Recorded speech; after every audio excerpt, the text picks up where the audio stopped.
We're not live yet, are we? Yeah. Okay, we are. I think everyone is focused. You know, everyone. This is like the calm before the storm. So this it's is like the calm before the storm. And once you press audio and visual, we are live. So we are live and direct right now. So. Yes. Okay, cool. So what I'm going to do is I'm going to choose on the first person to start, which is Chinua, and I'm going to remove the rest of the finalists. And I think Jason will be able to come in once I do that because our limit is 8 right now. So I'm going to remove the rest of you guys. Remove Miles. Yep. Cool. And let's get started. Your 7 minutes starts now. It's 2:15. Sorry, I'm going first. Oh, yes. Wicked. Yeah. Okay. Hi, guys. 7 minutes. Okay. So I'm just going to share my screen really quickly. Can everyone see my screen now? Yeah. Yes. Okay. So I'm just going to kind of give you a background about why I started and the conversations that I had. Just let me know if you can hear this. Can everyone hear that? No. You can't hear that? No. Okay, what we'll do, we'll skip that.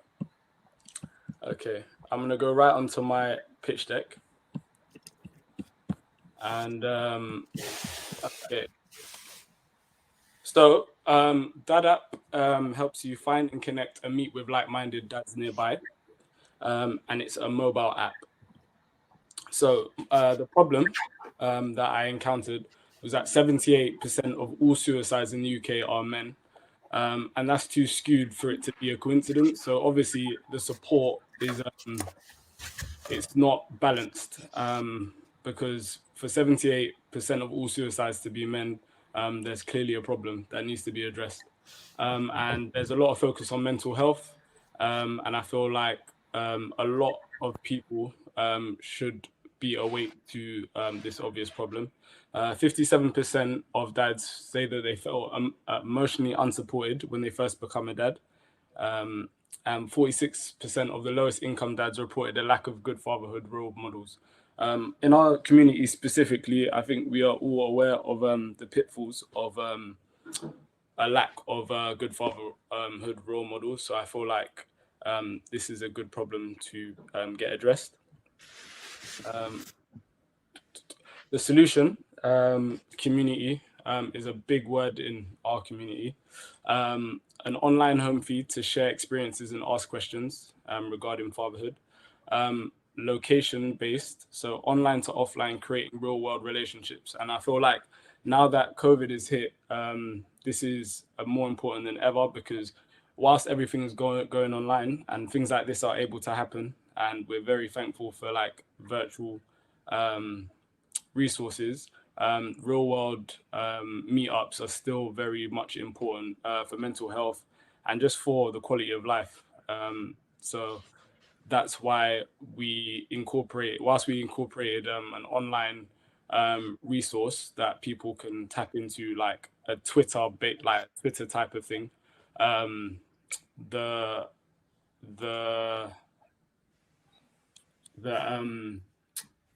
The fact that you can meet up in the real world is really important. Learning, which is a big part, education is a big part of everyone's lives. And I feel like without education, you can't really do well. And a lot of the time, you can read some information online, but the best information is going to come from doing and shared experiences, which is what Dad App fosters. So written content on fatherhood, masculinity, and life overall.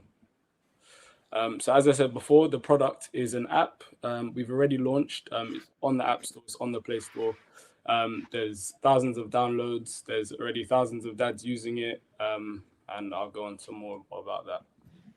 So the features, this is real world screenshots about how the app actually looks. So features, as you can see on the left, you've got a swipe and meet feature. So for example, I don't know if anyone's familiar with Tinder, maybe you are, but basically it's swipe right to reach out, swipe left if you're not really interested. Obviously, it's in a different way to Tinder. Obviously, it's just dads, but you can see how far away they are, what they're interested in, and if they've got a boy or a girl, and how old their child is, because obviously you need to connect based on a common ground, basically. The next slide, you've got instant messaging, so you can talk privately, and then you've got your community feed. So as you can see, I think the actual company posted, "What's your biggest regret?" And Alex commented that I didn't sort myself out before my little man came, and now worrying about my future and money worries. So for example, as you can see, these are real world conversations. We didn't like make that up. That's a real comment.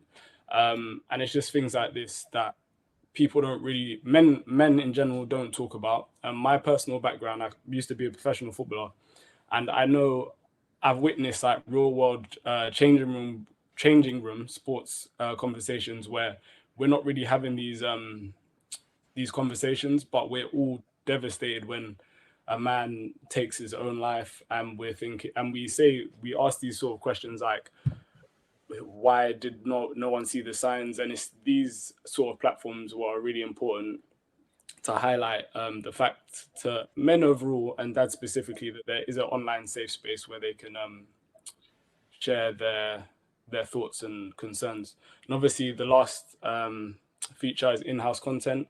So obviously there you can see COVID-19 isolation routine. I'm sure that everyone found it very challenging at the start. And so we just wanted to support dads and give them like a routine to follow to try and have some sort of normality during that time. Attraction. So we've got 5,000 users and 30 paying customers. So at the moment we're doing £10 a month. So we are already generating revenue, which is a good sign. And we obviously just need more financial backing to ensure that keeps on growing. Retention. So with regards to apps, we break it down into 3 main categories: super users, which are users that use the app every day; active user who uses the app at least once every 7 days; and an unengaged user, which is a high chance of app deletion or app churn, as you can see. So we obviously want to increase the everyday user, but we do have weekly users, which is a good sign. Obviously we want to decrease the app churn. So we're always holding surveys about how we can better the app. Acquisition. The good thing is about acquisition, our app is being searched organically. So dads are just going on the App Store and Play Store and searching dad app, and that's why we called it dad app. So you can kind of guess what you're looking for, and it can pop up instead of choosing a name that's not synonymous with it. And then obviously you've got your social media acquisition as well. We haven't yet experimented with paid marketing due to limited financial resources, because I do this by myself. Monetization strategies. So we've got Dad App Gold, which is, so for example, going back to the example of Tinder, you've got Tinder Gold, where it kind of makes it easier to meet dads. And we will change this from £10 a month to £5 a month and cancel anytime. Dad App for Work. Now, this is a new thing that I thought up maybe a year ago. And the strapline is obviously back your working dads with premium access to amazing support. So there's a lot of companies that champion parenthood, and there's been a lot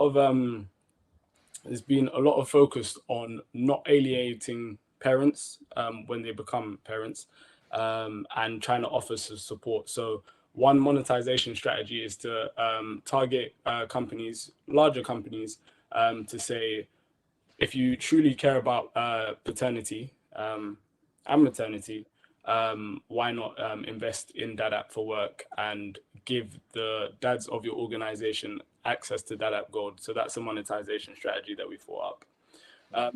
Market competition. So no one does what we do. So there's Fatherly, which is basically a magazine, online magazine, and there's Dadsnet, which is an online forum.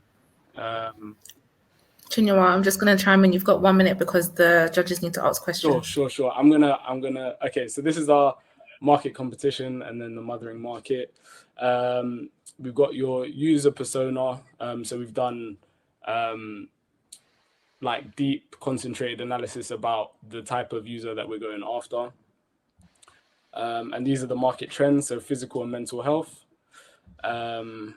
And the different approaches. So connect with the culture of fatherhood, music, and sports. That's what most men are into, even though men are not a monolith, so that can span across everything.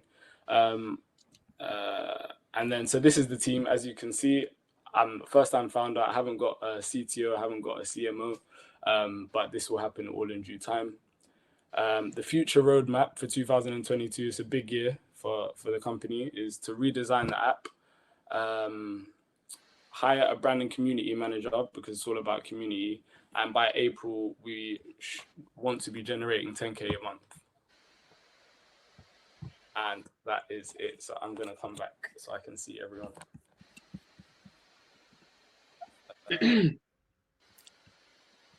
Any judges questions? We'll probably have to do it for about 1 minute. Yes, I had a quick question just in regards to the last projected figures of 10K a month. Did you mention how much you make this month or how many members you have in terms of 10K? What is that 10K made up of? Is it going to be the gold members at 5? Yes. So let me go back to the screen. So 5,000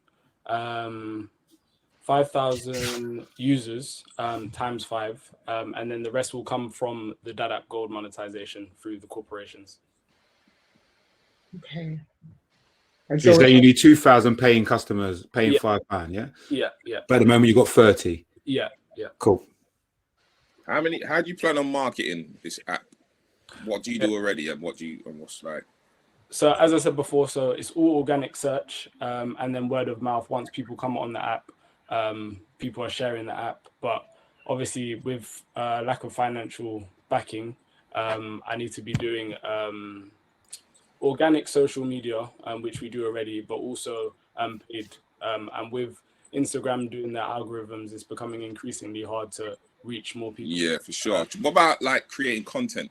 Though? Yes, yeah. So going back, automatically, I already think of like, for me, this app is like it's almost like a barbershop for dads.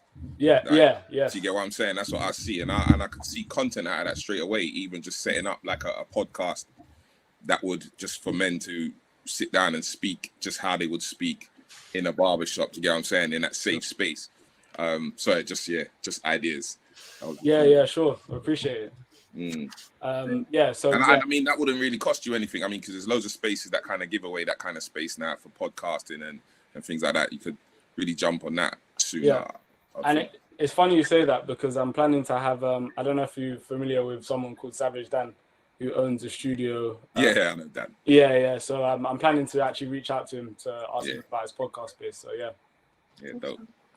And quick question around the infrastructure. So are you ready in the background ops-wise to be able to take on that influx of customers? So is your website ready in terms of capacity as well as just quite frankly, the operational management of the community manager? Yeah, so I'm not working at the moment. I haven't worked for 9 months, so I can really focus on the app. In terms of like the operational side, everything's ready to go. Everything's built out. And I done that purposefully because I actually founded it in 2018. But a lot of time we rush things, and I didn't want to rush because with rushing these type of things, once you want to like build trust, and you don't want users to go. So I wanted to build slowly, build surely, and now obviously everything is ready and firing on all cylinders. We're on the App Store, we're on the Play Store. Our website's done and dusted, as I put it in the chat.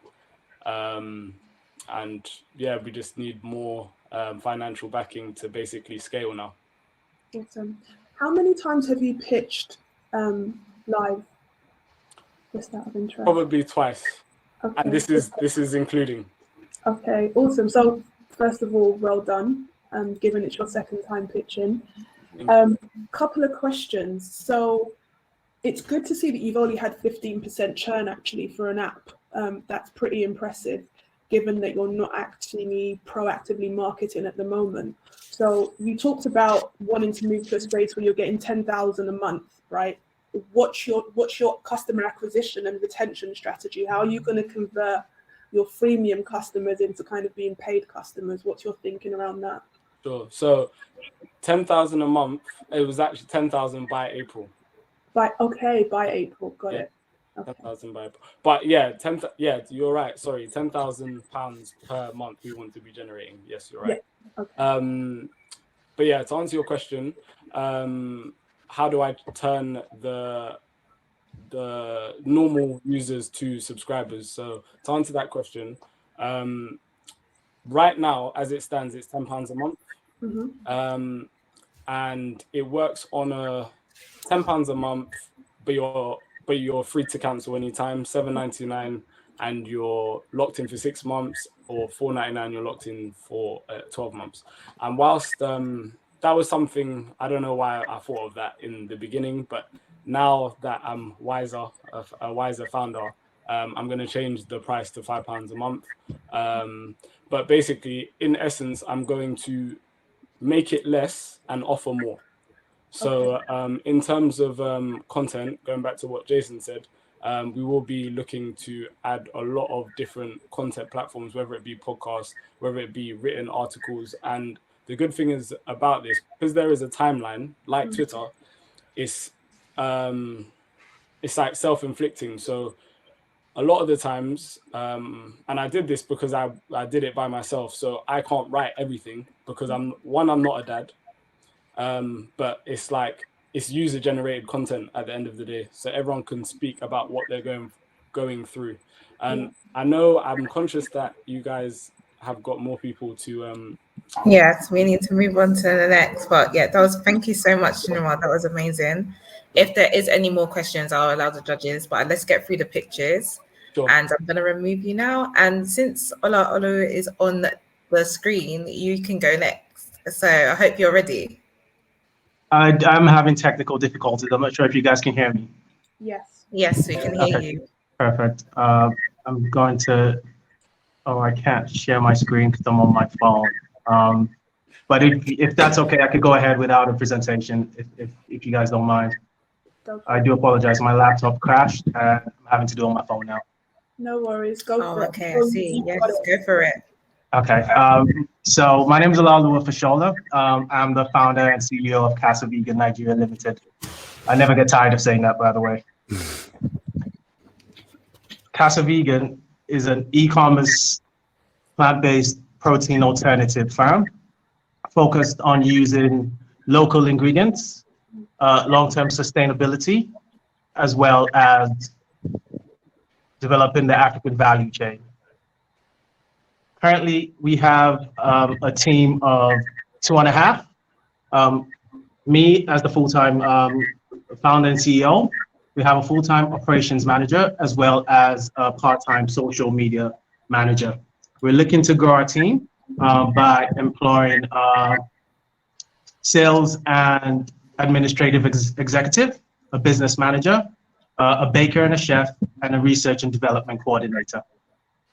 Some of the problems and solutions we're looking to solve. The first problem is climate change. Although it's a global issue, we appreciate climate change often affects the most vulnerable the hardest.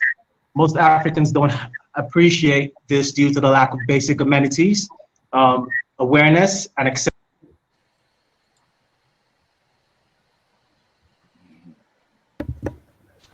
Oh, brewing. Is he gone? Oh no. Brewing. Oh gosh. You're doing so well. Mid-flow. Oh, he was doing Can you so hear me? well as well. Yes, we can hear you. Yeah. Back. Back. you're back. Sorry, it's like the worst timing. I do apologize. So the problems and solutions we're looking to solve. First thing, climate change. Although a global issue, the impact of climate change is hardest on the most vulnerable. Most Africans don't appreciate this due to the lack of basic amenities, awareness, and most important, accessible solutions. What we're looking to do is focus on plant-based alternatives, which on campaigns that would help create awareness, increase knowledge, and accessibility to solutions. The value chain development and unemployment is the second problem. We aim to develop the African value chain by employing and training talented Africans, partnering with forward-thinking businesses, and implementing best practice and process improvement. The third problem we've identified is sustainability and food insecurity. We aim to change the importation culture by creating value add from using local ingredients, working with local businesses, and most importantly, implementing a sustainable farm to product final business model. The fourth problem, accessibility and affordability. The majority of Africans cannot afford imported alternatives to animal produce. With a business-to-business module, we will help provide businesses the opportunity to diversify their menus, meaning we have a wider reach to various individuals across a span of diet, budget, cuisine preferences, meaning we have a bigger impact when compared to a direct retail approach. Our fourth problem is health and wellness. To give the end customer, irrespective of how they identify, the ability to make positive choices, no matter how small this choice is. These small changes have a greater impact on personal health, the health of our planet, and most importantly, the future of our kids. We believe that the problem can only be solved. Can you see my screen now? Yes. Okay. We believe that these problems can only be solved by appealing to the majority and not the minority. And the final problem that we're looking to solve is waste management, which we're doing through upcycling. The import culture, combined with a lack of awareness and resources, has given as a reason to a big waste problem across Africa, ultimately creating land and sea contamination as well as health issues. By ensuring we adopt a circular economy model into our strategy, we used to utilize items that would have otherwise been classified as waste, from our ingredients all the way down to our packaging. We have a 5-step business module process. My screen's not refreshing, so I do apologize. The first step is research and recipe. Oh no, I'm the one. I'm streaming it for you. So let me go to the next page. Can you see business model yet? Yes, thank you. Research and recipe is the first process. And then we look for local partnership, identifying local partners we can engage with from all the way from farmers to manufacturers. The third step is sourcing. We source for the ideal ingredients to ensure we're locally focused in terms of what we use in our products. Production and manufacturing comes next, and then we implement our e-commerce business model, which we use to sell. Our USPs are price and affordability, which is on the next page. Because we focus on local, we grow local, we source local, we believe that gives us a price advantage over a lot of our competitors, especially imports into the country. Nutrition and taste. Because we're trying to appeal to the mass market, irrespective of how they identify, our focus has always been on taste to ensure whoever's trying our product has familiarity with whatever it is we're serving as a meat alternative. Nutrition has always been key to the development of our products. We aim to provide a truly healthier alternative. For example, one of our products has a protein level of 20%, which is higher than most alternatives in the industry, for example. In terms of the market size, we anticipate the available market size is 200 million people. A serviceable number from that 200 is 85 million people, which means our product can service 85 billion based on our surveys and the target market.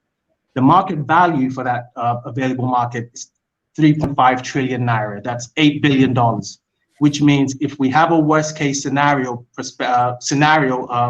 for market share, we're looking to get 35 billion naira, which is 85 million USD, based on our initial research.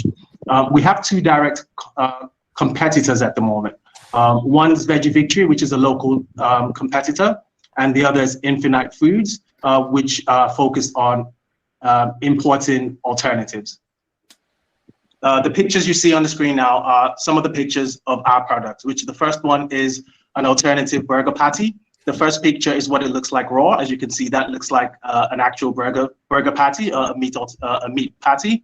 The second picture, which is the arrow down, it's what it looks like in the cooking process. And then the other two pictures are the final pictures when they've been cooked. As you can see, they look like actual meat. Nutrition-wise, we focus on nutrition. So looking at that table, you can see the protein level is 16.9. There's a famous plant-based meat alternative that offer a burger patty, and I know their protein levels at 13 grams, which is less than ours, without calling out any names. Moving on to the next page, you can see the meat chunks that we offer. So they're basically alternative to diced meat, which you can use in local soups or traditional soups or traditional dishes. The first picture is what it looks like raw, and then you can see the process again. And the final picture is used in a traditional dish, eforiro and pounded yam. If you haven't tried it, you should go try it. It bangs. Nutrition-wise, you can see the protein levels for our chunks is 20 grams. Again, those are very good nutrition levels as an alternative to meat. Moving on to the next slide, which I think you don't have on the pack I sent to you, Maury, but I'll run through it quickly. Main ingredients are 100% natural. 95 of the ingredients we use are grown locally and sourced locally. Unfortunately, there's about 5% or less that we have to import. But that's the whole point. That's why we're trying to get a research and development coordinator that can help us focus on local alternatives to that problem. Everything we use is 100% natural. We have 3 upcycled ingredients, which means we're reducing waste as well as creating healthier products. Roadmap 2021, we aim to launch in Q4 this year. 2022, we aim to have a portfolio and operations expansion. 2023, we hope to take on a new market, preferably Abuja, which is the capital of Nigeria. 2024, portfolio expansion and most likely facility purchase, because we want to own our facility. 2025, operations and continental market expansion across the continent. In terms of 2021 priorities, we hope, if granted the ability to win the grant, we look to increase local manufacturing, increase our storage space, increase our staffing levels, be able to buy processing equipment, and most importantly, develop the product. Because what we're looking for is, feedback, and all the bits of feedback that we get, we use to develop the products into better iterations. At this point, I'd like to say good luck to all the other contestants, and I do apologize for my technical glitch, and thank you very much for your time. Let me know if you have any questions. Thank you, Olaoluwa. Yes, we've got like 1 minute for questions again. Wow. So judges, if you have any questions. I think it's I have to say that I'm doing this out of the love, right, guys? I've been working with entrepreneurs for a really long time and judged a lot of panels. But I think that some of the beauty of what you're doing, like, some of the gems of the African value chain gets lost, unfortunately, in the sense of Olalu, the presentation. With food, particularly, you literally have to make the judges taste the food, that it's so good. And because we didn't see that really visually until the end in the pictures, then it's really hard to quantify. It was really hard to kind of really get excited about your products. And I'm saying this with all the love in the world. So if you had shown up at the Startup Britain Awards and had a presentation like that, you wouldn't even have gotten on the stage. So how, like, I think, especially with your 5 requests at the end, or in terms of the development of the product and the branding and the marketing that you're going to be working on, then I think that there needs to be a little bit more work in terms of leaping into the shoes of the judges and of the investors, so that you can bring them alongside. Because right now I don't have a story from you in terms of why are you so concerned about veganism? Why are you so concerned about African value chains? There was a lot of gaps missing in terms of your narrative for a startup. But I'm saying this, and I'm saying this, and I will help you myself. We can talk about it afterwards. I don't like to, run on people like that, because I do think it's a good idea. I do think that veganism is undervalued in the Black community. We don't see it like an option for us, even though we basically invented it. So there's something there, but yeah, I was a bit of it was lost in terms of the presentation not being there, on top of some of the key messages not being kind of presented to us in the right way for us to really come on board with you. Sure. Thank you for the feedback. Yeah. And for the record, I am vegan and I'm Nigerian, so that is my heritage. Yeah. I do apologize about the technical glitch. No, please. The technicals you navigated admirably. So you were very clear, concise around what you do. I think the difficulty is that we spent the first half of the presentation hearing about the problem and not about the product. So it's really about having that switch on it, I suppose. To ask just a really simple question before we wrap up, to clarify, this is a B2B product, yes? So you're selling it to restaurants and other individuals, not private individuals off the supermarket shelves, yes? That is correct. So we're selling it to restaurants and supermarkets as well. So okay, so what volume are you looking for, and what are you selling, and what's a normal order looking to be? So the initial supermarkets we've spoken with, we're talking about doing test runs in I think it's about 1,000 for the burger patties, and then it's about 2,500 for the chunks. And so you have a production unit in order to be able to meet that demand, yes? That is correct, yes. So we have in Abuja, in Lagos. So we have a production unit in Lagos, and part of the expansion plan is to use the money to increase that production level. And are you turning over money now? Not yet. So we go live in Q4. We've had some sample sessions. We've had some taster sessions with industry experts and with key influencers, which is our target, our marketing module. And we've got amazing feedback. And how much have you invested in the business so far? So far, I've spent just about 10 grand pounds in the business itself. And I think the projection for year one is about £13,000 investment. Cool. Wicked. Thanks.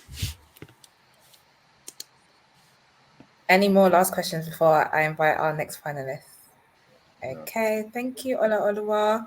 Thank you, I guys. would like to invite Aisha Jade to the stage. If you could share your audio and visual, please. And Maury, just for consistency, can we just keep them on a timer? Yes, I've got my timer right here. Yes. Cool. So, hi, can you hear me? Aisha, we can hear you. Hello. Right, I'm going to start timer now. You've got 7 minutes. And you might want to give it 8, given what some of the others had. Yeah. Can you see is this screen shared? Not yet. Okay. Breathe this. We've got time. Don't worry. Now? Yeah. Yes. Okay. Yes. Flavor. I love food. So hi everyone. My name is Aisha Jade, and I'm the founder of Carasips, a full-flavored non-alcoholic drinks brand that brings people happy memories of their childhood holidays and good times with friends and family. Carasips was created for one reason, to transport people to their happy place.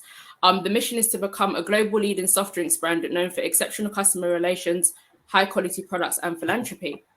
My journey started off as a food blogger. I traveled internationally to review Caribbean restaurants, and I realized that we all eat and drink the same things, we just call it different names. And this shared culture really allows us to connect with people from various backgrounds, people who you might have never connected with, but you connect because you eat and drink the same things and you're able to bond.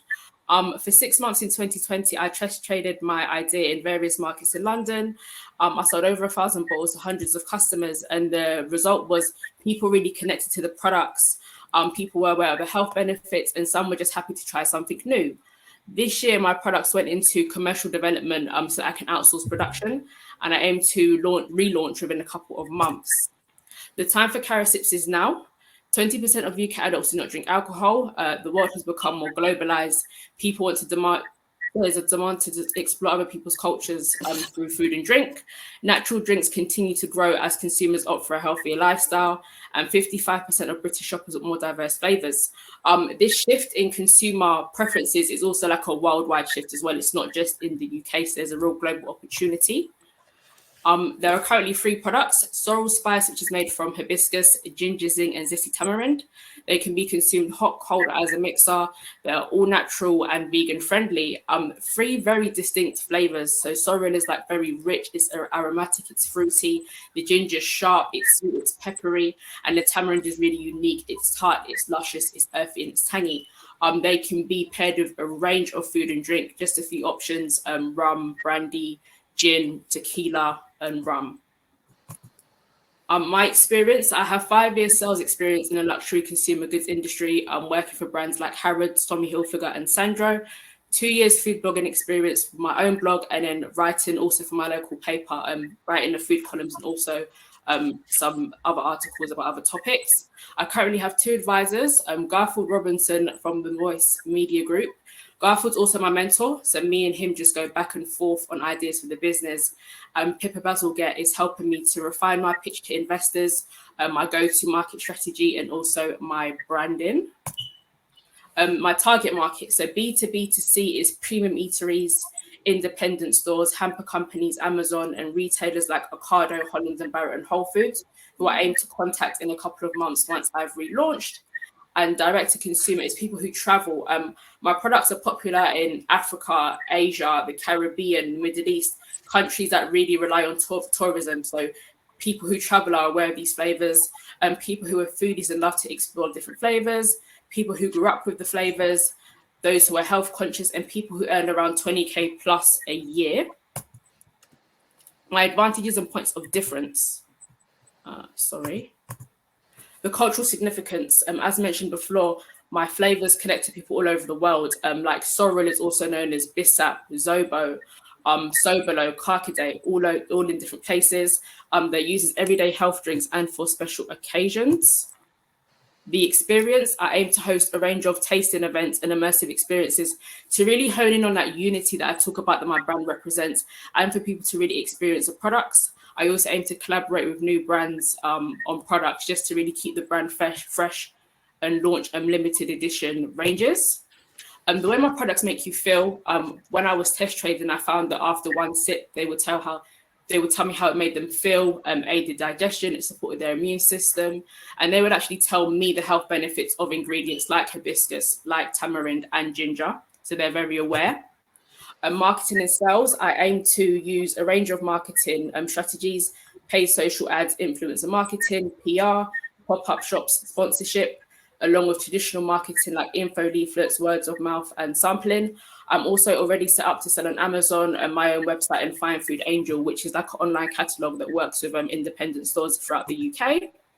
My future growth plans, I aim on launching a low sugar range, a family and friends, but also like a larger size that people can share amongst each other, health shots, cordials, and I plan to export to many countries.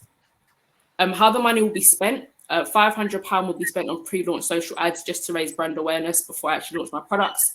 £750 will be spent on shelf life testing to make sure the products are safe, and that kind of is ongoing. So we test it 3 months, 6 months, 9 months, and 12 months. £250 will be spent on point of sale marketing. So when my products are in independent stores, like leaflets and kind of banners, so people are aware that it's there. And £500 will be spent on content creation. Export mentoring. If I was to win, I know some of you guys have a tech background, and I know that tech is the future. I'd really like to know how I could use tech to stand out in a saturated market. And I'd also like help with my marketing strategy, both online and offline. So thank you all for listening to my pitch today. Thank you. What's the retail price for this? In the early stage, it's quite expensive, between £3.29 and £3.65. Per bottle, what? And how much milliliters is that? 250. 250. Okay. 250. How much is the cost of a bottle compared to the retail? 61p. What's your margin? 61p. Nice. Nice, a good margin. Okay. And So it seems quite quite wide in terms of a reach and a sort of like consumer profile, like, because I think I heard you mention like it's good for mixing alcohol, or it's good for, you know, just for health benefits also. So how would you like target an audience in terms when it comes to like branding and marketing and just, you know, creating content and stuff like that? I think there's loads of different groups that like the product, and I found this when I would test trade. So it's just about, as I said, the events I would host. So let's say over the last weekend, I sponsored an event, and then I aim to just have different events for different things. So let's say if one time I'm sponsoring a yoga event, the next time I might be sponsoring an art event. So that's how I plan to just reach different types of people. All right. Yeah. I suppose it would really like, because I feel like you could cover all areas with the types of events you do. So you wouldn't have to, be so like kind of so dramatic in terms of, I don't know, it might be in a rave one day, then it might be, I don't know, I don't know. Do you know what I mean? Like art event. I mean, I suppose if you did like brunches and things like that, where sort of people, eat and drink in the daytime, but kind of do it in a different way to opposed to when you do it at nighttime. Yes. Do you know what I mean? Like in the daytime, have it by itself, and then in the nighttime, like a bar, it could be served with alcohol. Is that what you? No, I mean, like, because even at brunches you would drink alcohol, but it's kind of right. Some of it is kind of different, isn't it? Like the type of clientele that kind of sit down and eat at brunches and stuff. Yeah. But it's still covering that area. You still get the message across that it can be mixed with alcohol. Do you know what I mean? Without it going off too far off brand. Anyway, I don't know. I kind of get into these. No, it's okay. Kind of these things. Thank you. No, really good. Aisha, so thank you for your presentation. Can you stop sharing the screen so we don't look like we're going into infinite? Oh, sorry. Can you see me? I see you now. That's much better. That's much better. Love that. So, sorry, because I can see myself. I thought you could all see me. Okay. I hear you. So wicked presentation. Really love the energy and the concise way that you took us through the journey. I suppose a question is, what's your preference of sales? Because at the moment you're trying to do a bit of both B2B and B2C.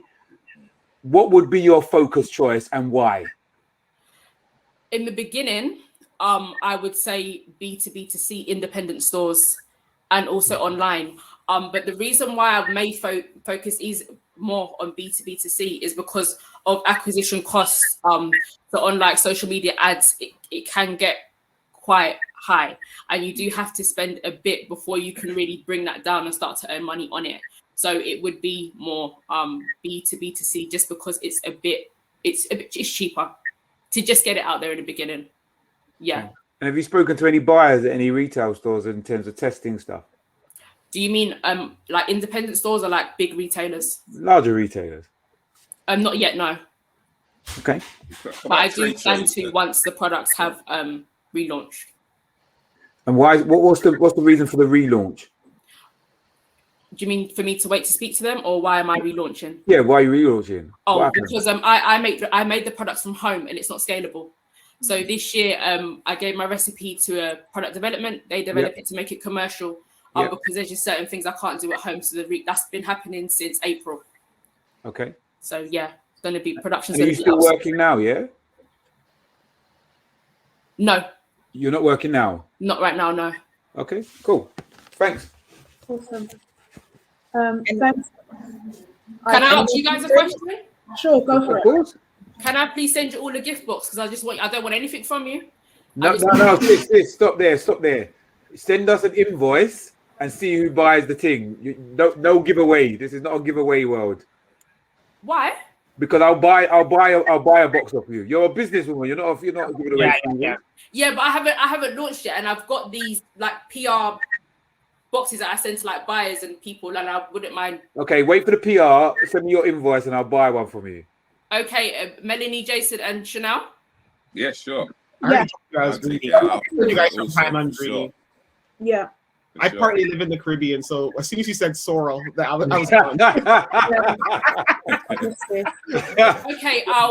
Okay, I'll try and I'll find a way to email you to. Don't worry, Mario will link us all up. Well, I will link everything up. But thank you. Sorrel with the ginger and the tamarind all together. Yes.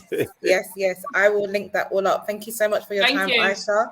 So the next person I'm going to call on stage is Bode. If you can share your audio and visual, that'd be great. I'm going to remove you, Aisha. Yeah, thanks.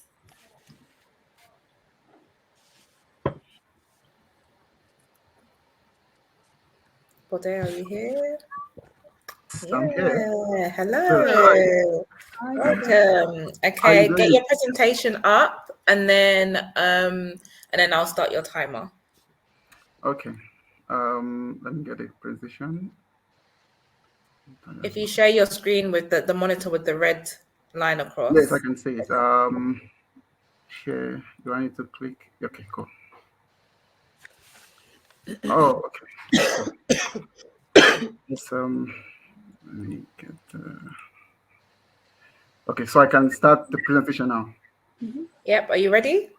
Let me say hi to everyone. Hi, Melania, team, Jason, Maury, and Chanel. How's it going?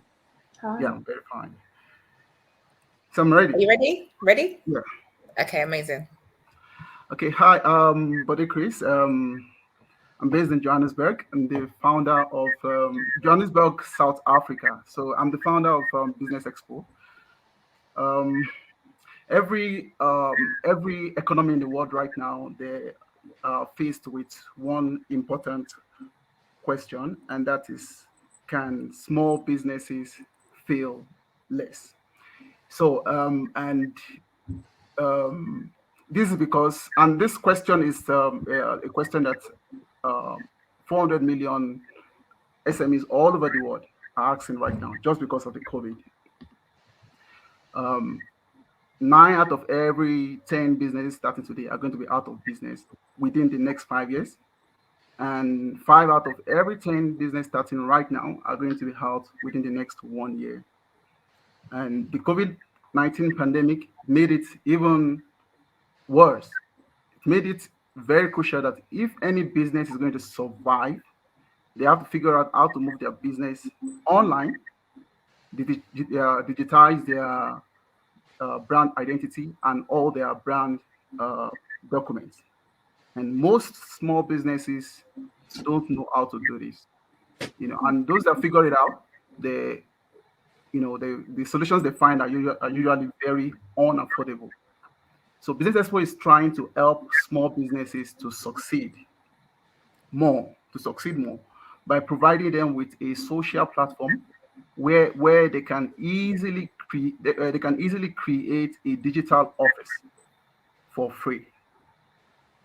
So what we're doing is that the digital office is equipped with an artificial intelligence design system that takes all the brand information they provide and their brand guidelines and the brand colors, and we've updated with hundreds of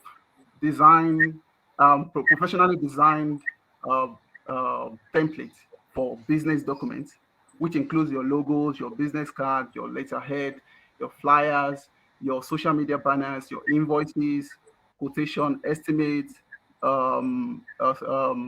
CV, resume, corporate identity, corporate profile document. So we've uploaded with hundreds of these professionally designed templates. So this artificial intelligence design system takes all of your information and adapts any of the design to your brand, design, to your brand guidelines, so that you are able to use this document on the go for free. You understand? These are examples of some of the documents we generated on this platform. So with this platform, you are able to run your business anytime, anywhere. You understand? So Business Expo is trying to be the single source of truth for any brand corporate identity, for any brand. And we are not stopping there. We're also, because you have put all your information and your digital office is now available online, it now means that customers can find you online, because we're going to have a concentration of different businesses on our platform, just like LinkedIn having so many professionals. It's going to be a concentration of different businesses with different products that customers need. So customers will naturally come there to find this product. So which means that we are solving the problem of marketing and solving the problem of branding and networking for businesses. And this is for free. Now, so this is an example of the digital office. So we have a 2D and 3D samples of the digital office. I'm going to show you in a minute the 3D version. So we took things a step further. We want to revolutionize the business card. So with the business card, all these documents that you create on Business Expo can be accessed by just tapping your phone on an NFC-enabled phone. So, for example, somebody is asking for an invoice, so your business card is now smarter.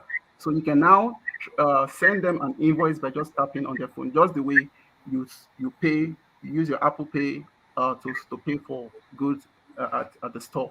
So, but you can now, instead of paying, you're actually sharing business documents. You can send your invoice, you can send your portfolio, you can send what your normal business card, you can send any document you create on the platform just by tapping, using this card to tap on their phone.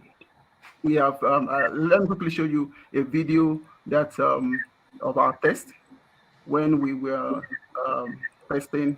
This is a quick video of a test that I did with my own. So this is whenever you see the so this is whenever you tap, I tap on my phone, then it takes you to the document that I'm sharing at that point in time. This is my, so you can also share your card, your business card, your view card information. So this, and the recipient can save your contact info directly to their phone book. So you in a second now, you're going to see me sharing an invoice. So this is the process of saving the contact info on my phone directly just by tapping on my phone with the business card. Mm-hmm.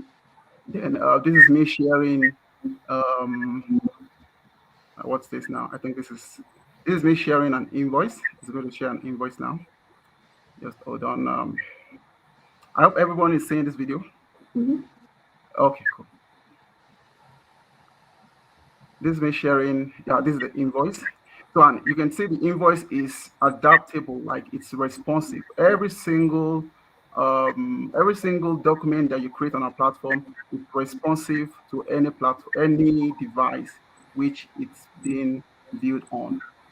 This is the invoice. So I wouldn't. Maybe I'll pause the video right there so I can go get onto the other part of it. So you can share anything about anything you create on our platform. But you've got extra 1 minute, and then I have to pass to Douglas for questions. Okay, cool. So let me just quickly. So this is the market validation. There are over 27 million business cards being created every day. There are over 280 million small businesses that are trying to advertise their products on all social media. So we want to create a true social platform for businesses to grow. And the market, even on a very conservative level, is a $10 billion market opportunity. It's quite far more than that, but on a very conservative level, it is the $10 billion market. This is the amount we can make in the next 5 years.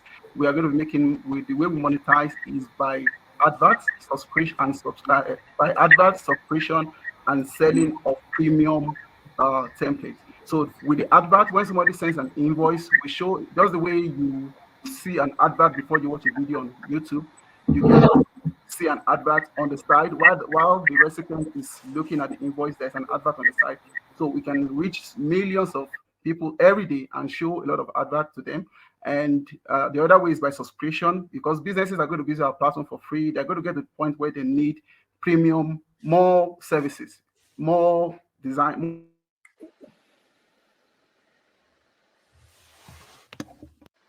Ode, are you still here? We're gonna. Ruin, he's gone.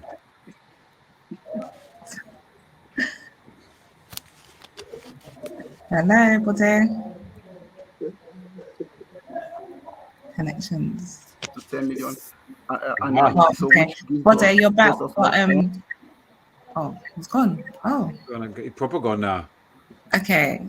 So hold your questions. I'm going to move on to our last pitch. And then, because we haven't got long left, and then we are going to get into some deliberation. So the last person is Miles. Are you here?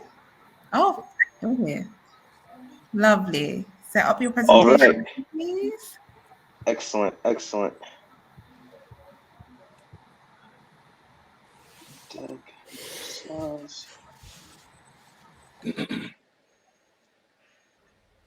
Hi. All right, can you see my yeah. Bode, what we're going to do is we're going to do Miles' presentation, do his questions, and then if there's any more questions, we'll get back to you just because of timing. No problem. Yeah? Okay, great. You're good at moving now? Yeah. Okay. Okay, Miles, the floor is yours. Okay. All right, let me just hop into my pitch deck. All right, so everyone, thank you so much for having me here for the Shoot Your Shot competition. So my name is Miles Henderson, and I guess I'll also do a special greetings, salamno, for anyone in Ethiopia or anyone who is Ethiopian who's watching, because I'm currently based in Addis Ababa, and I've been here for the last year. So this pitch deck is actually True Culture University presents Portal. So True Culture University, I'm sure you're wondering, what is TCU? Why did he say this is TCU Presents? So actually back in 2016, I studied abroad in Ghana, and I founded a social impact organization that aimed to be a Pan-African collegiate platform that essentially connected Black college students, wherever they were at these different universities. Over that time, we have actually grown into the #1 Pan-African collegiate platform in the world. And really, that was the opportunity for me to kind of go through the door of return, and I can happily say that I have not returned since this time. So now, True Culture University, what we have done, we were able to publish over 500 student-written articles from over 100 college campuses since 2016. In addition to these student-written articles, we have independent chapters that exist at universities all over the world internationally. So some of our heavy hitters, we have Howard University, we have Zumbi dos Palmares Universidade in Brazil, we have University of Johannesburg in South Africa, of course we have University of Ghana, and most recently we have Addis Ababa University as well. So now, what is the problem? So what we did over this time of kind of research and development and seeing what students were doing, they're writing content, they're talking about their Blackness, they're talking about Pan-Africanism.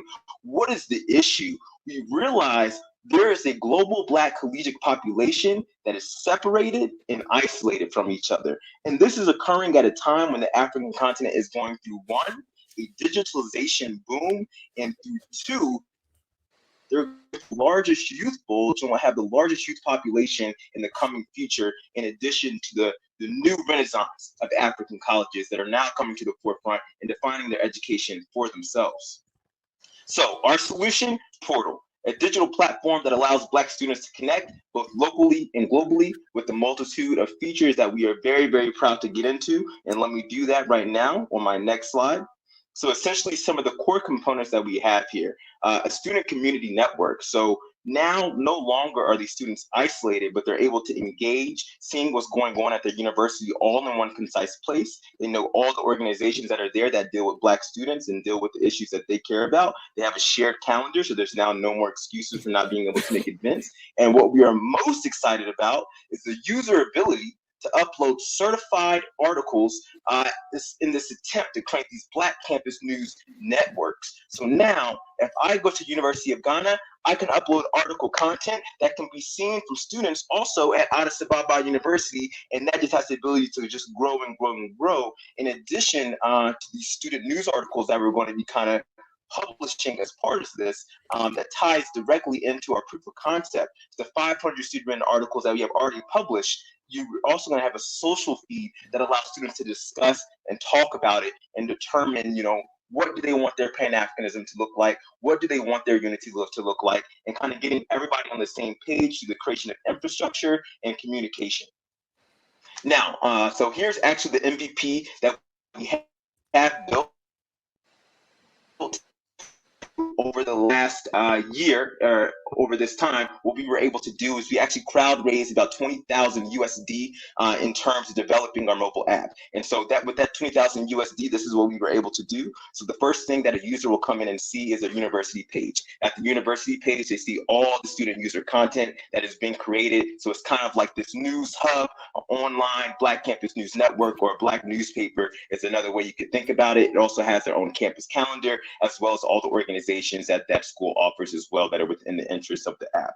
Now then you have your user profile, and the user profile essentially shows any of the articles that this individual student has written, in addition to any posts, short form that they have, as well as any pictures and organizations that they're made of in this way too. And of course our short feed, which is similar to just a short form blurb that allows discussion.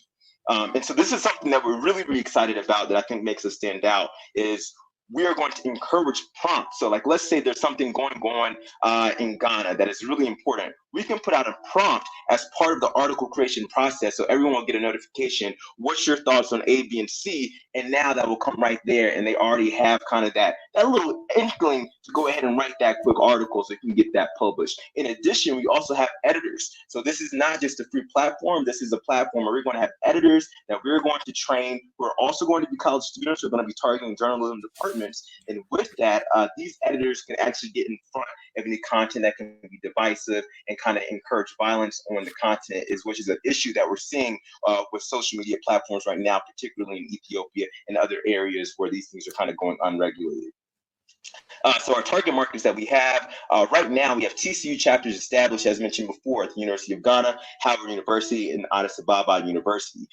So our goal is to really expand out to each of these core areas, the DMV, Ghana, and Ethiopia, kind of giving us our base in East Africa, West Africa, as well as in the United States as our core places we want to go, because we do already have those inroads and people on the ground at those universities who are prepared to really go to bat for us.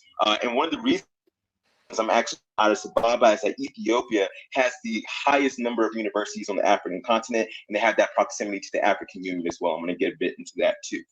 So really, this is the opportunity to create our reality by creating these portals and using this portal to do something that we never thought before was possible. Never before have we had the opportunity as Black and African people to connect at the level that we can connect to now because of the infrastructure that can be developed. This past August 2021, we opened the portal both at the University of Ghana and Addis Ababa University to begin beta testing for those students there. You can see here, this is actually some pictures of that event that we had here at Addis Ababa in the University of Ghana. And now kind of our scaling strategy that we're going to be doing right now.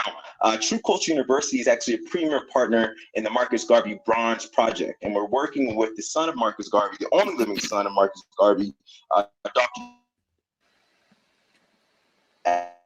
at the African Union Garvey. And leading up to this, we're actually going to be doing an online symposium, different kind of a hybrid event in each region as defined at the African Union. So while we're there, we're going to really be doing something in Nigeria. We're going to be doing something in Nairobi, something in Congo, something in South Africa, and something in Howard. And the idea is to get 1,000 virtual delegates that will all create user profiles on Portal as our first big push to get people onto the app. And I know I'm running out of time, so we also have our primary partners here. We have the Association of African Universities. They have a network of over 400 African universities on the continent. And then we have the African Union CEDO, which is the Diaspora Directorate. And both of these entities have endorsed the education symposium that we're spearheading with that previous entity that was mentioned. Our monetization strategy that we have is essentially to pinpoint digital companies and local businesses in these emerging frontier markets in Africa and have them pay a subscription service from $50 to $100 per month to get their products and get their services pushed to these college students. And I'm sure that they're very eager to do. And then essentially we have the team. So my name, we have here Miles Henderson, the CEO. Then we have Asante Sito, he's the CPO. Then we have Gideon, our CTO. And then our lead advisor is Dr. Julius Garvey. And again, thank you all so much. And I really just want to say, this is our time. This is our opportunity to make Pan-Africanism happen. There's no reason, there's no excuse. Marcus Garvey was able to connect 6 million Africans with the printing press. We now have the internet, and we're in the digital era. There's no reason why we can't make it a billion. Thank you. Thank you, Miles. Miles, quick question. So yes, sir. Is this, what's the return on investment for something like this? Or how much what are you looking for? In terms of what, of right now, this pitch competition, or like long view? What is it you want out of this? Like, because I was listening and I was thinking, okay, this is a way of connecting everybody, like, you know, forum type things and like that. So I was thinking, but where's, like, I don't know if I missed it or not. I was trying to understand where the business was in it for a potential investor or Sure. So it comes down. I realized I was running out of time, so I started speeding it up a bit. I know. But the monetization strategy, essentially what we want to do is create a subscription model for emerging digital technologies on the continent, because the continent is just now going through its digitalization process. So now all these different apps, like, so for example, I'm here in Ethiopia. They don't have Uber, but they have Ride. And they actually don't just have Ride, they have about 5 or 6 other ride sharing apps. So our idea is like, okay, let's uplift this indigenous technology and get them to be showcased in this app through subscription service specifically for these businesses here, as well as local businesses around the college campuses as well. So that's kind of like the short-term immediate monetization. There are long-term monetization that we think we can do with something like this. Anytime you build a network, that monetization is going to follow, I think. Got it. So is it similar to kind of how Facebook started, being a bit of a university comms platform? Absolutely. Facebook is now trying to be Meta.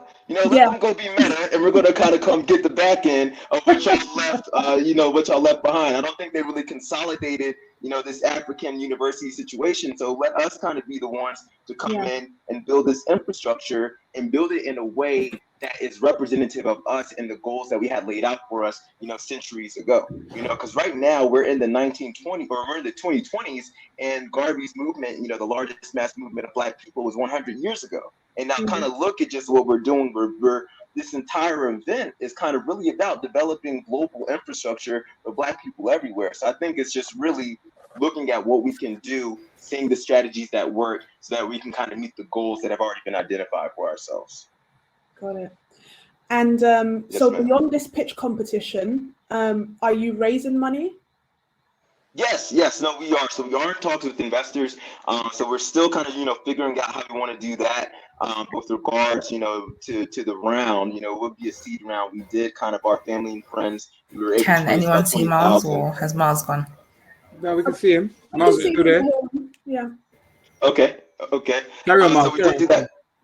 Okay, yeah, so we did that family and friends, and that was about 20,000. And so now we are here still looking, at potential investment as well. But it's just one of those things we have to just sit down and figure out what makes sense. Okay. Awesome. Cool. Mel, you're on mute. You're on mute, Mel. I think so either, like, following that Facebook example, either it's people are going to pay you to get in front of the eyes of the community that you have gathered together, or the community itself is going to pay you.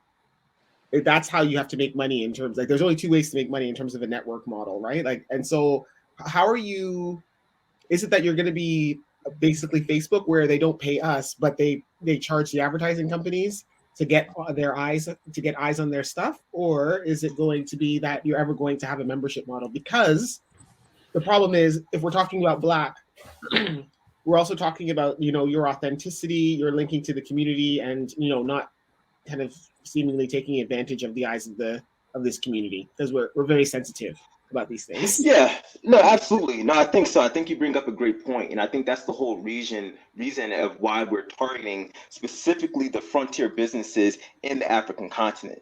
So it's not like we're going to just be doing this, for any, type of advertiser, but those organizations and those companies that are already looking to uplift Africa through the infrastructure that they're building, that's who we're looking to also uplift. And again, this is just our phase 1, monetization strategy. And I don't think this has to be the end all be all, but I know for any pitch competition, any conversation with an investor, we do have to have something, to say. So this is kind of what we're saying right now. But in terms of like what's really possible, what was possible when Facebook first started versus what is possible with the monetization, I think is very different. Whether you're talking about cryptocurrency or things of that nature, I think there's a lot of different ways to really play with the infrastructure that we have and what can be built. But yes, to answer your question, firmly, that is our immediate kind of way we're looking at monetizing the platform. Right. Because then we're looking at if it's going to be an injection of cash and how you are going to self-sustain there afterwards, right? So investors will be like, okay, fine, I'll give you 100,000, go to Prosper. But then does that, right, what's the business model there afterwards that will keep you running, the BAU kind of stuff, rather than just the injection from investors? Interesting. But it's honestly, I think it's a brilliant idea. Thank you so much. I appreciate that. These are questions that we can definitely, continue to dive into. Cool. Awesome. Thank you. So well done, Miles. Well done, Miles. Thank you so much. I need your dentist, bruv. I need your dentist. It's my mom and dad. That's all I can say. Listen, God bless mom and dad. So we're going to bring our young man back, yeah? Do I click the Yes, do you leave have button? question? Yeah. Okay. Yeah. And then I'll invite you back. So do you have questions for Bode, because he's the last? Yeah, I I've got one for him. Questions. Then we need to. Yeah, you got one. All right. Yeah. Bode, if you could join, if you're here. Perfect. Hello, guys. Hey, Bode, thank you for your presentation and your perseverance through the technical ups and downs. Really interesting, your concept. What's your stance on some of your competitors like Canva and other apps which allow people to do many of the services that you're extolling as a business in a box kind of service? What's your competitive advantage? Okay, Canva assumes that the users are designers or they want to design, but we are not making that assumption at all. We assume that you are a business owner and you have very low budget to run your business. So we want you to save that money for branding, that budget for branding for important part of your business. So we only ask for you to put your information like your business name, your brand colors, your brand guidelines, and the system just understands that. Then you just need to choose any invoice that is designed there. When you choose it, it adapts all your information to that particular design, and you can use it on the go at any time. So we are a business on the go, and we don't also just give you the template and designs. We give you a community to use those documents to find customers, to do your business. Canva doesn't do all that. And the way we differentiate from LinkedIn is that LinkedIn assumes that you have sort every other thing about your business. You just want to network. So we are also helping and this doesn't work for especially the third world countries, where developing countries where you don't even know how to start. You understand? So our solution is it's very useful for even developed countries, but also it's put in the first place. Our first place customer is the third world countries like Nigeria, South Africa, like Africa, everywhere. The businesses in Africa, you understand? So these businesses, they don't even know how to start, you understand? So we give you all the branding tools, all the business tools you need to start, and we are not asking for anything, just use it, you understand? So, and that way you get on. So we make money by, showing some advert while you are viewing some of these documents, then from premium templates and also from subscription. Yeah. Brilliant. Thank you so much, Bode. It's really helpful. Thank you. Yeah. I just have one question. Just one quick question. Bode, great business. I understand the need and why you've built this business. Traction. How many businesses do you have on your platform at the moment? Okay, right now we are on our third iteration of the product, and we are launching that third iteration on December 22. We have started our social media campaign for that. So, but for the first and second iteration, the first iteration was in 2019 November for 3 months. We had 2,000 users. We created like a business card, 2 business cards, and I think 1 logo, and we just did our organic Facebook and Instagram adverts, and we had over 2,000 business cards and logos created. So then the second iteration was in 2020 before the COVID, and we had just about maybe 4,000 users, but we had a lot of technical problems because I was building it on a shared server. So we learned a lot about getting the platform ready for millions of users. So for the past 1 year, we migrated the whole framework into a very big architecture. Now we are on AWS, which is the same server Netflix is using. And our architecture is solid. I'm a tech founder myself. I've been in this business for more than about 12 years now. So like I am able to build, I'm actually solving my own problem for the user. So right now we are ready to take millions of users. Awesome. And then what's your investment ask? The what? Your investment ask, how much money are you looking to raise? Oh, okay. So right now we are trying to we are hoping to raise $200,000 for us to get to our 150 monthly active user milestone. Okay. Awesome. So and let me just quickly add, we have been working seriously. We are partnered with about more than 5 organizations that empowers small businesses all over South Africa, and some of them have over 200,000 entrepreneurs in their database, and they have agreed to offload, like to onboard those entrepreneurs on our platform.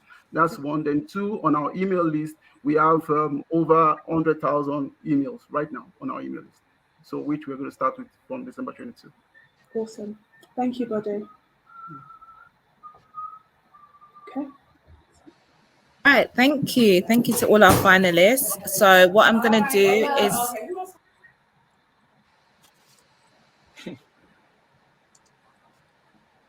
What I'm going to do is I'm going to remove all the finalists from the stage now, and then I'm going to leave the judges to deliberate. Feel free to do it openly, and then we're going to arrive to our winner. So just a reminder of the prizes. The prizes is 1,000 cash prize from BYP Network, a 1,000 cash prize from Black Googler Network, and 2 free business coaching from the head of business coach at Multiverse. So that is the prize. So I'm going to remove the finalists and let's deliberate.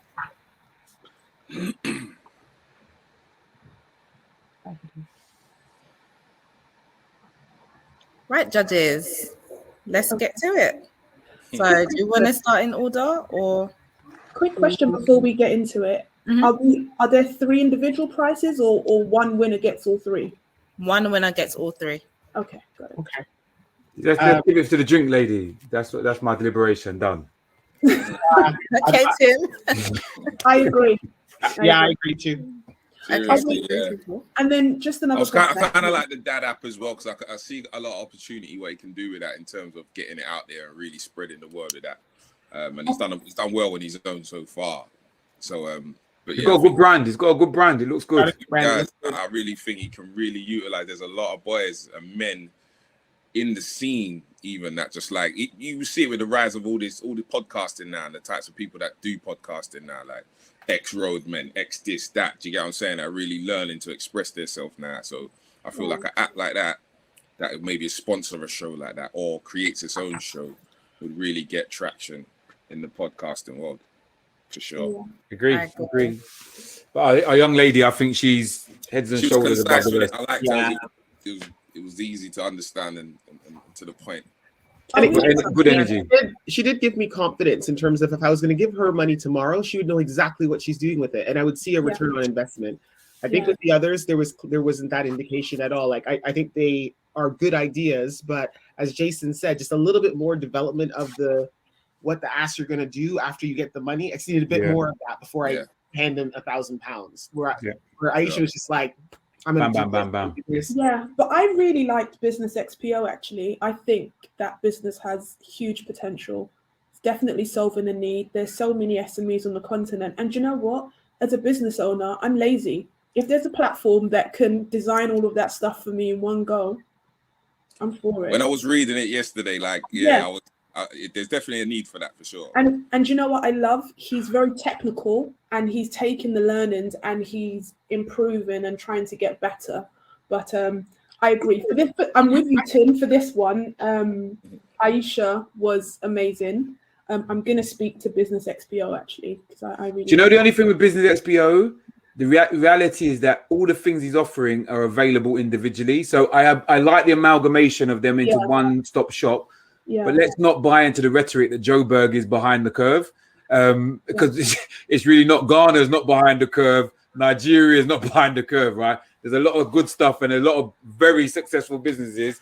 The SME market is a difficult one, the long tail. But what he was offering, advertising, dead. Subscription, dead.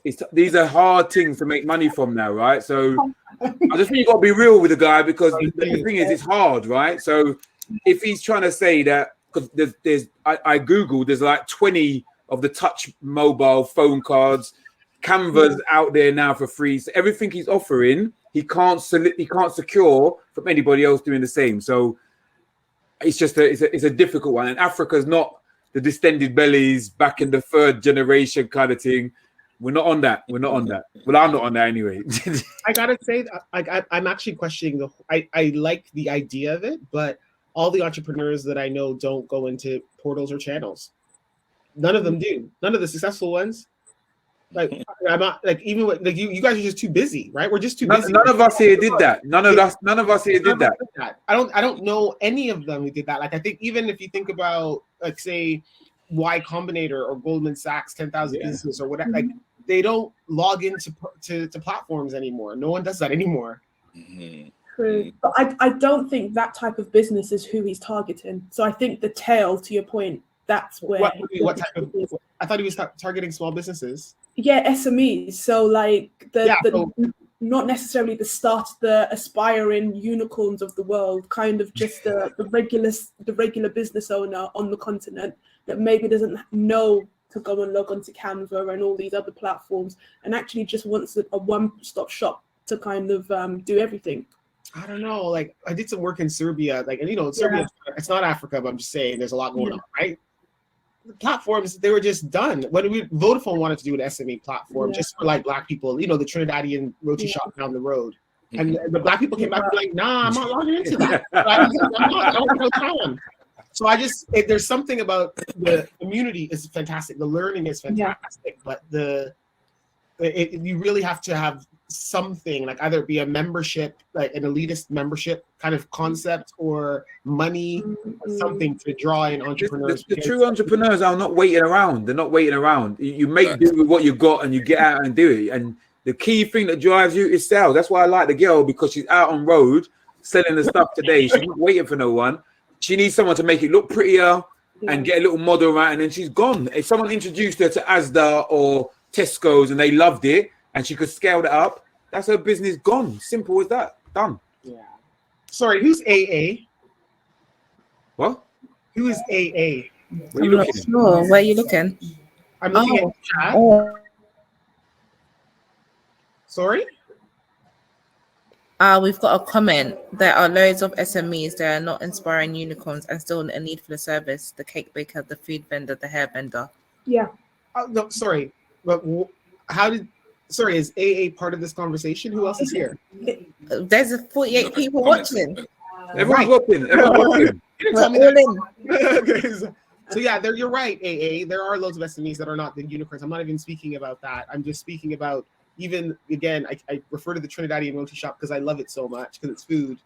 They just wouldn't be logging into a platform in the middle of their workday unless there was considerable incentive, whether it be monetary incentive or whether it be because a very specific need could be answered there. Yeah. It's Casa Vegan, it just needs a bit of focus on what. There wasn't enough in the presentation to let us know what the actual business was. It was just. I didn't know what it was until you asked questions, Tim. So it's too much on the problems. So yeah. I wanted to love it bad though. Yeah. Trust me. No, I agree. I think there's opportunity there if he gets it right, and if he kind of focuses on one thing at a time. I've invested in a similar business in the UK, and there is opportunity for him to do well. I just think he needs to hone in on what he's doing one step at a time. Yeah, it'll be all over the place. The whole thing with vegan stuff is about the conversation between raw earth grown stuff and processed stuff that's coming through. So it's that processed bit, the protein ingredients, lovely, but it's the amount of processing and what that's doing to people. So that's the thing. I think particularly with Africa, with us in Africa, there's enough homegrown food. You understand what I mean? We're used to, that's what our people, that's what my mother gave us, right? So to then create some corn version that's grown in a lab or something else, it just feels a bit odd if we're doing that in Ghana and we're going to Accra to do something, and then we're saying that we create something else over here. So anyway, that's just my view. Yeah. With the ethical supply, like the African supply chain and the merger with the ethical supply chain and problems with responsible business, it can literally be a gold mine. He's sitting on a gold mine because it's just all of the food and service product businesses, the big one, like your big Mondelez's and your Nestle's. Yeah. Scrutiny in terms of their supply chain, and it's not looking cute. Yes. So he like that African value chain and fully engaging the producers in a way that is brilliant. I know that if he just did a little bit more work with it, I could sell that easy as part of my consulting job. Easy. Good Teeth Miles need to look at Trace Academia. So Trace Media are doing massive stuff all over Africa. So I think he could either piggyback off the back of Trace and their penetration and their engagement with young people, or just learn some of the methodologies that they utilize to capture the kids. Because I think to Jason, to your point, the content creation there for him would be massive. Yep. If he gets that, nails it down, and then back to your point, Mel, around if he's got something to keep the eyes on the thing, having 100,000 young, dynamic, growing Africans is then be able to how do you utilize that data and create it in different ways. So lots of potential, but Miles is already doing his thing. This is a side thing for Miles. You don't really need it. So I like it, but you don't really need the thing. You don't really need the thing. So we're agreeing that it's what's her name? Amazing. Alicia. Aisha J. So Aisha J, come to the stage. Yeah. Aisha J, come to the stage. She's shy. People. Hi. Hello. Thank you. Aisha. Thank you guys. BYP Stitch competition winner 2021. Congratulations, girl! Like, well done. As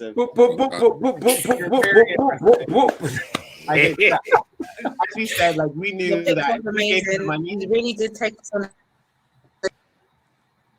on. Yeah. Nope. Can you hear us? Yeah. It's just two people speaking at the same time. It went it cracked up a bit. Go on, Mel. Oh, sorry. Okay. I was just gonna say that what you did, and that was key for any pitch event, was you told me exactly how you're going to use the money. You fit us into the narrative, your growth narrative. Yeah. There was the amount of work that you had put in thus far, and then the amount of work that you have to do, but you need a little bit of help on. So that automatically gives you kind of confidence. But and also you had the figures, and it's the bane of my existence.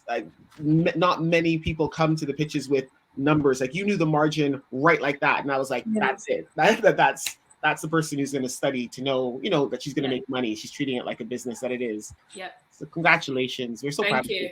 Well done. Awesome. Thank you. Well done. Send us the invoice, sis. I'm gonna send you a box. No, man, don't be giving away your precious I'm things. sending you a box.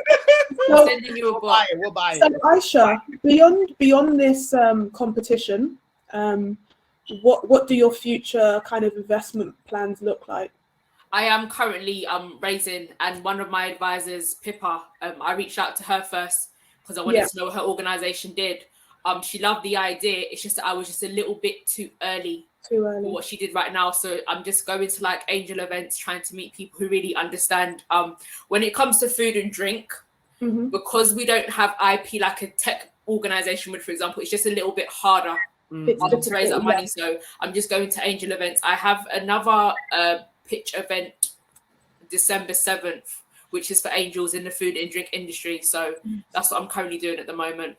And how much are you looking to raise? 250. 250K. At what valuation? 15%.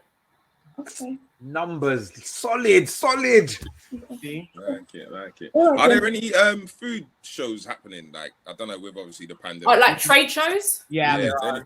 Some of them tend to happen in September, like specialty fine food fair. Yeah. And a few others. If I'm honest. Been to the one in Germany. There's a massive one in Germany. There's diversity in grocery that happened last week because I did the keynote for that. Okay. It was amazing. Yeah, and then sometimes there are like the individual suppliers as well. So yeah. I can't wait for you to find that niche because I think you're just gonna nail it. Like when you get into that, I don't even know. This is gonna sound really terrible, but that Crystal Palace market kind of crowd. I don't even know. Yes. The Saturday market crowd. Yes, I like that kind of Brixton Farmers Market Sunday crowd. That was my audience. And that Shoreditch. Exactly. And yes.